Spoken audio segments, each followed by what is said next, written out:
So guys, good morning. Ito yung problema ko kahapon, yung may tubig. Ayan, basa yan. Actually basa yan, may mga tubig yan. Yung mat na yan. Ayan, nakatubig. Ayan, tubig yan. Tinanggal ko na lang.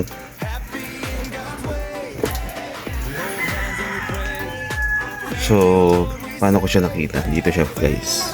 Ito yung driver seat. Ito yung passenger seat. Dito ko nakita yung drain. So, dito expect nga namin, kala namin may butas dun eh. Dun, akala ko makatas dun, saka dito. Pero hindi pala. Mukhang dito siya galing. Dun siya galing, nakita ko dun siya may basa. So, nanood lang ako ng YouTube video para lang din ma-share din sa iba na makaka-experience yung plug ng drainage, AC drainage niya. Dito siya sa passenger side. So dito siya, original ito to. Ayan, meron siya dito. Dito, tinanggal ko lang.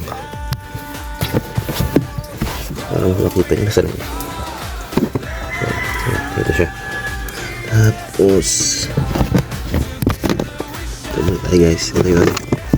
Ito yung ano, ito siya. Dito na talaga ito. Ganyan. Tatanggalin mo lang siya dito. Tapos nakikita mo to. Ito. Nakikita nyo to. Yan. Alasin nyo lang yan.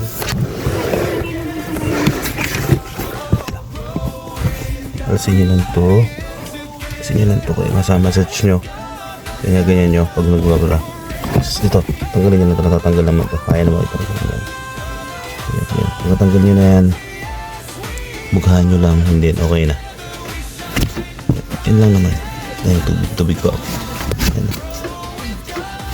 Tubig pa. So, ayan. Okay guys. Yan lang. Salamat.